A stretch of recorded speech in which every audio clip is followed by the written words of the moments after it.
What started as routine promotion turned into television chaos when Mark Wahlberg confronted Jimmy Kimmel over a joke about his past, leading to an explosive argument that ended with security escorting the A-list actor off set.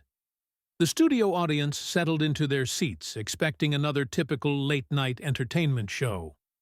Mark Wahlberg had appeared on Jimmy Kimmel Live countless times before, usually promoting his latest action film or discussing his Boston roots with easygoing banter. Tonight felt different from the moment Wahlberg walked onto the stage. Kimmel opened with his usual monologue, but something in his demeanor seemed more aggressive than usual. When he introduced Wahlberg, there was an edge to his voice that seasoned viewers might have caught. "Ladies and gentlemen, please welcome Mark Wahlberg, who's here to tell us about his new movie, and hopefully not beat anyone up backstage." The audience laughed, but Wahlberg's smile faltered slightly as he took his seat. He'd dealt with jokes about his troubled youth for decades, but something about Kimmel's delivery rubbed him wrong. Still, he maintained his composure, settling into the guest chair with practiced ease. "So, Mark, you've got another action movie coming out," Kimmel began, leaning back in his chair with that familiar smirk.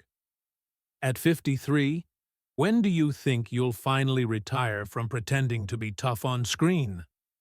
Wahlberg's jaw tightened almost imperceptibly. "Well, Jimmy, I think as long as audiences want to see authentic stories about real people overcoming real challenges, there's always going to be a place for that kind of filmmaking." "Authentic stories," Kimmel repeated, his tone dripping with sarcasm. "Right. Because nothing says authentic like a millionaire actor from Dorchester pretending he's still connected to the streets." The studio fell uncomfortably quiet. Even the band members exchanged glances. This wasn't the usual playful ribbing that characterized most celebrity interviews. There was genuine malice in Kimmel's voice. Wahlberg leaned forward slightly, his voice remaining controlled but firm. "Jimmy, I've never pretended to be something I'm not. I've been very open about my past, the mistakes I made, and how I've worked to make amends." "Oh, yes, the redemption arc," Kimmel continued, seemingly oblivious to the tension he was creating.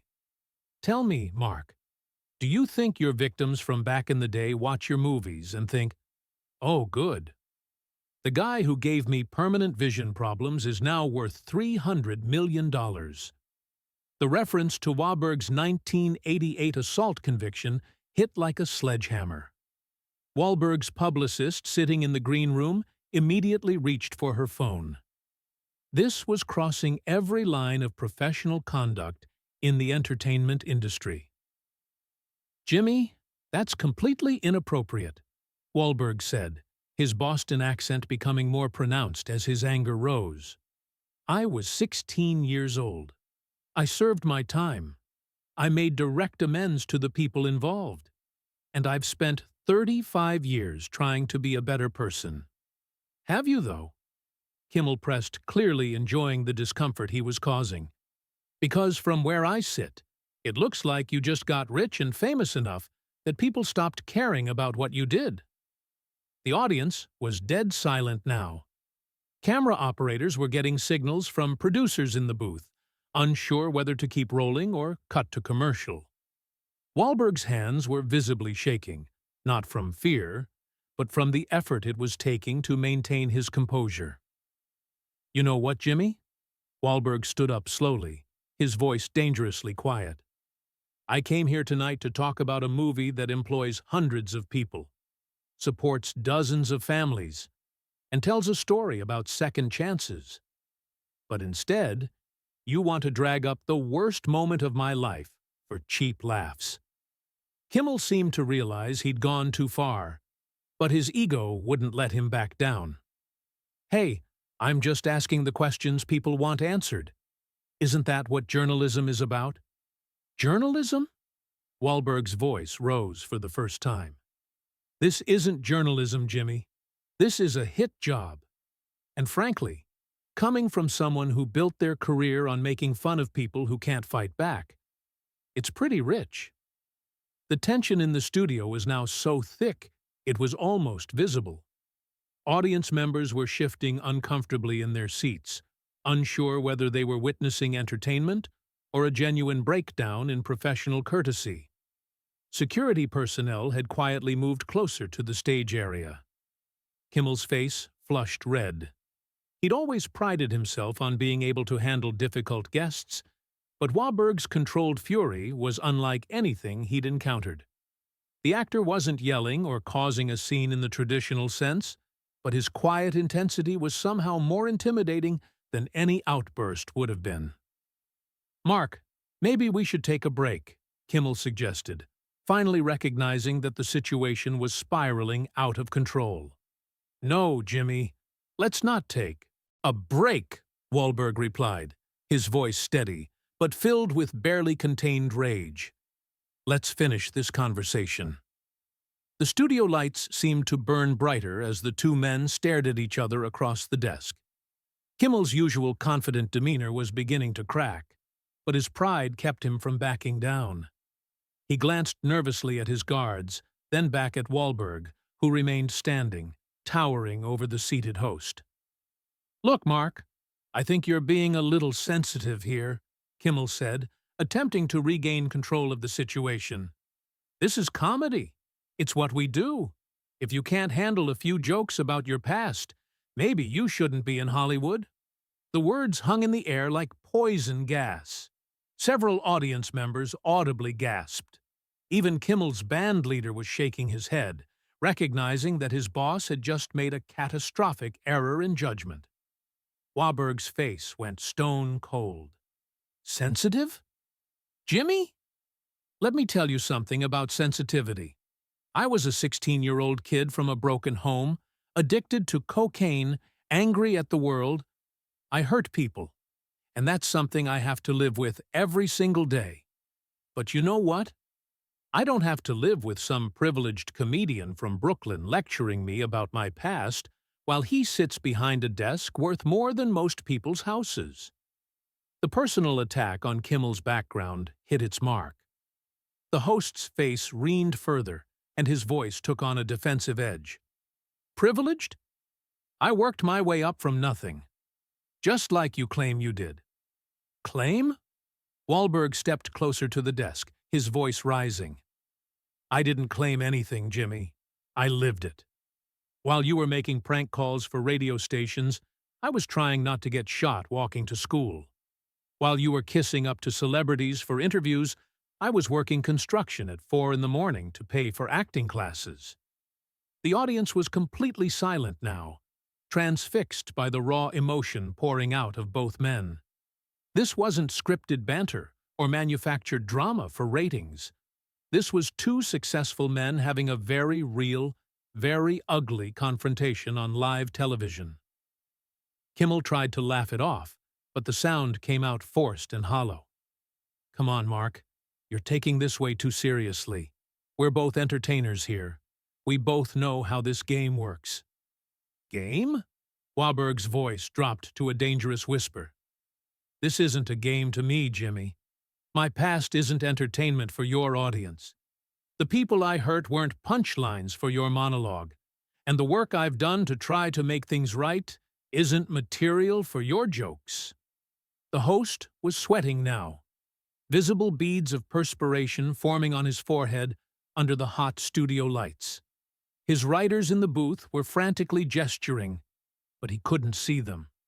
He was trapped in this moment with an increasingly angry movie star and no clear way out. "You want to know what's really funny, Jimmy?"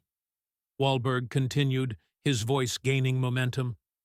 "You sit here every night making jokes about other people's lives, other people's struggles, other people's mistakes. But when was the last time you put yourself on the line? When was the last time you risked anything real?" Kimmel's defensive mechanisms kicked in, and he made another crucial mistake. "At least I never blinded anyone in a racially motivated attack." The words cut through the studio like a knife. The reference to the specific details of Wahlberg's teenage assault was not just inappropriate, it was cruel. Even the camera operators stopped what they were doing. Unsure whether they should continue filming, Wahlberg's entire body went rigid. His hands clenched into fists at his sides, and for a moment everyone in the studio held their breath, wondering if they were about to witness something truly explosive. "Get up," Wahlberg said quietly. "What?" Kimmel's voice cracked slightly. "I said, get up. Stand up and say that to my face, like a man instead of hiding behind your desk like a coward." Kimmel remained seated, his bravado finally beginning to crumble. "Mark, I think we should really take that break now." "Stand up." Wahlberg's voice boomed through the studio, causing several audience members to jump in their seats. "You want to talk about my past? You want to make jokes about the worst thing I ever did? Then have the courage to do it while looking me in the eye. Not from behind your little desk, where you feel safe." The host's hands were visibly shaking now as he gripped the edge of his desk. His security team was getting ready to intervene, but they were unsure how to handle a situation where the guest was demanding the host stand up rather than trying to physically attack him. "You know what your problem is, Jimmy," Wahlberg continued, his voice carrying across the silent studio. "You've spent so many years hiding behind jokes and sarcasm that you've forgotten how to be a real person. You think being funny gives you license to be cruel. You think entertainment excuses cruelty." Kimmel finally found his voice, though it came out smaller than usual. "I'm just doing my job, Mark. Your job." Wahlberg laughed, but there was no humor in it. "Your job is to entertain people, not to tear them down for sport. Your job is to make people feel good about spending an hour with you before they go to bed, not to make them uncomfortable witnesses to your personal vendettas." The studio audience began to murmur among themselves, some clearly uncomfortable with the direction the confrontation had taken. A few people in the front rows were checking their phones, already posting about what they were witnessing. The producers in the control room were having heated discussions about whether to cut to commercial or let the train wreck continue. Kimmel finally stood up, but his movement was shaky and uncertain. Face to face with Wahlberg, the physical difference between them was stark. The host looked smaller, diminished, while the actor's presence seemed to fill the entire stage area. "You think you're better than me?" Kimmel shot back, his voice aching on a desperate edge. "You think because you've made some movies and donated some money that erases what you did, that makes you some kind of saint?" Wahlberg shook his head slowly, his expression one of disgust rather than anger now. "I never said I was better than anyone, Jimmy, but I know the difference between accountability and exploitation. I know the difference between owning your mistakes and profiting from other people's pain." "Oh, spare me the philosophy lesson," Kimmel snapped, his composure completely gone now. "You're an actor who got lucky. You read lines other people write and pretend to be other people for a living. Don't lecture me about authenticity." The insult to Wahlberg's profession was the final straw for many in the audience. Several people stood up to leave, clearly disgusted by their host's behavior. The energy in the room had shifted completely. What had started as entertainment had become something ugly and personal. "You know what, Jimmy? You're right about one thing," Wahlberg said, his voice becoming dangerously calm again. "I do read lines other people write, but at least when I'm playing a character, I'm honest about it. You've been playing a character for so long that you've forgotten who you really are underneath all the makeup and scripted jokes." Kimmel's face was now bright red, veins visible on his forehead. "Get out of here, Mark. Just get out. Oh, now you want me to leave." Wahlberg's voice rose again. "After you ambushed me with personal attacks, After you tried to humiliate me on national television, now you want to dismiss me like I'm some nobody who wandered onto your stage. The security team was now positioned at the edges of the stage, ready to intervene if the situation escalated further. But Wahlberg wasn't making any threatening moves. His anger was purely verbal, which somehow made it more devastating. "You invited me here tonight," Jimmy Wahlberg continued, his voice carrying clearly through the stunned studio. "You asked me to come on your show to promote my work, to give your audience something interesting to watch, but instead of doing your job as a host, you decided to try to destroy me for your own entertainment." Kimmel was breathing heavily now, clearly overwhelmed by the situation he had created. "I was just asking tough questions. That's what good interviewers do. Tough questions." Wahlberg's laugh was harsh and bitter. "Tough questions are about my work, my process, my choices as an actor and producer. Tough questions aren't personal attacks designed to humiliate your guest. You didn't ask me anything. You just threw accusations and insults." The studio was so quiet that every word echoed clearly. Even the band had stopped playing background music, leaving nothing but the sound of two men having the kind of argument that usually happens in private. "And you know what the really sad part is, Jimmy?" Wahlberg's voice dropped to almost a whisper, but it carried throughout the silent studio. "You're actually talented. You're funny when you want to be. You can be charming and entertaining.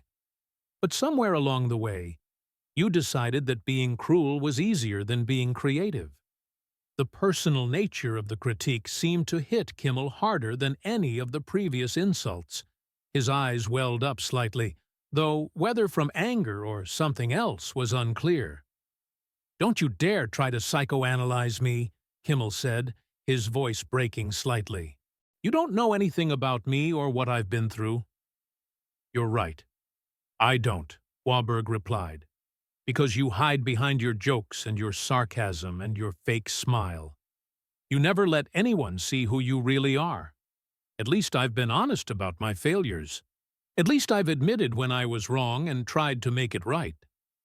The confrontation had reached a level of personal intensity that made everyone in the studio uncomfortable. This wasn't entertainment anymore. It was two successful men stripping away each other's public personas and revealing something raw and painful underneath. Kimmel suddenly slammed his hand down on his desk, the sound echoing through the studio like a gunshot. "Enough! This is my show. These are my cameras, my studio, my audience. You don't get to come here and lecture me about how to do my job." Wahlberg stepped back slightly, not from fear, but from surprise at the host's outburst. "There it is," he said quietly. "The real Jimmy Kimmel. Not the funny guy. Not the charming host. Just an insecure bully who can't handle being called out for his behavior." The words hung in the air like a final judgment. Kimmel's face went from red to pale in seconds, as if the blood had drained from his entire body. He looked around the studio desperately, searching for support from his band, his writers, anyone who might validate his position. But all he found were uncomfortable stares and disappointed faces. "You want to know what's really pathetic, Jimmy?" Wahlberg continued, his voice now carrying the weight of absolute moral authority. "I came here tonight, prepared to be vulnerable.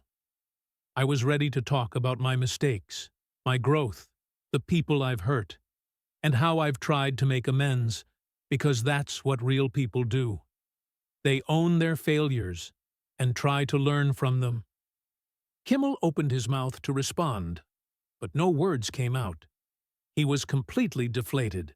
His usual quick wit abandoned him entirely. The studio audience was watching in stunned silence, many of them clearly sympathizing with Wahlberg's position. But you, Wahlberg, pointed directly at the host. You saw that vulnerability as weakness. You saw my honesty as an opportunity to score cheap points. You took the worst moment of my life and tried to turn it into a punchline for your monologue.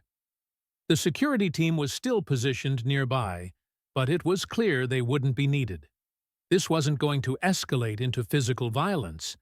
This was something worse for Kimmel, a complete and public dismantling of his professional reputation. And you know what the really sick part is? Wahlberg's voice rose again, but now it carried disappointment rather than anger. Your audience deserves better than this. These people came here tonight to be entertained, to laugh, to forget about their problems for an hour. Instead, you gave them a masterclass in how to be a cruel, unprofessional bully. Several audience members began to applaud slowly at first, then building to a sustained ovation. They weren't applauding the confrontation. They were applauding Wahlberg's dignity in the face of Kimmel's unprofessional behavior. Kimmel finally found his voice, but it came out as a weak whisper. "Mark, I think maybe we got carried away here." "No, Jimmy." Wahlberg shook his head firmly. "You got carried away. I tried to be professional. I tried to redirect the conversation. I gave you multiple opportunities to be a decent human being, but you chose to double down on cruelty every single time." The host looked desperately toward his producers in the control room, but they were clearly as disgusted with his behavior as everyone else. One of them was already on the phone, likely with network executives who were watching this disaster unfold in real time. "I think we're done here," Wahlberg said, beginning to remove the small microphone clipped to his shirt. "This isn't the kind of show I want to be associated with, and you're not the kind of person I want to work with." Kimmel made one last desperate attempt to salvage the situation. "Mark, wait. Can't we just—" "No." Wahlberg cut him off sharply. "We can't just anything. You made your choice tonight, Jimmy. You chose to be petty and cruel instead of professional and respectful. You chose to attack a guest instead of entertaining your audience. And now you get to live with the consequences of that choice." The actor handed his microphone to a nearby sound technician and began walking toward the exit. The audience erupted in applause again, this time standing and cheering for Wahlberg's dignified exit. As he reached the edge of the stage, Wahlberg turned back one final time. "You know, Jimmy, I really hope you learned something from this, because if you don't, you're going to find yourself very alone in this business very quickly. People in Hollywood might tolerate a lot of things, but they don't tolerate bullies who attack their guests." With that, Mark Wahlberg walked off the Jimmy Kimmel Live stage, leaving behind a host who looked completely broken and an audience that was still applauding his departure. The studio fell into an uncomfortable silence as Kimmel stood alone behind his desk, staring at the exit through which his guest had just walked. The show's producers quickly cut to commercial, but the damage was done. Within minutes, clips of the confrontation were spreading across social media platforms. Mark Wahlberg Right began trending immediately, with thousands of viewers expressing their support for the actor's handling of the situation. Behind the scenes, network executives were already in emergency meetings. Kimmel's behavior had crossed every line of professional conduct, and the public reaction was swift and brutal. Advertisers began pulling their spots from future shows, and guest representatives started canceling upcoming appearances. As Wahlberg left the studio building, he was met by his publicist and security team. "How do you feel?" his publicist asked. "Disappointed." Wahlberg replied honestly, "I really thought we were better than that as an industry. I thought we'd learned something about treating people with respect, regardless of their past. The confrontation had exposed something ugly in the entertainment industry: the tendency to treat people's pain and mistakes as content for consumption. But it had also shown that sometimes when someone stands up for dignity and respect, people will support them." By morning, the incident had become a watershed moment in late-night television, sparking conversations about professional conduct, the treatment of guests, and the responsibility that comes with having a platform. Jimmy Kimmel's reputation never fully recovered from that night, while Mark Wahlberg's stock in Hollywood rose even higher for his principled stand against bullying and exploitation.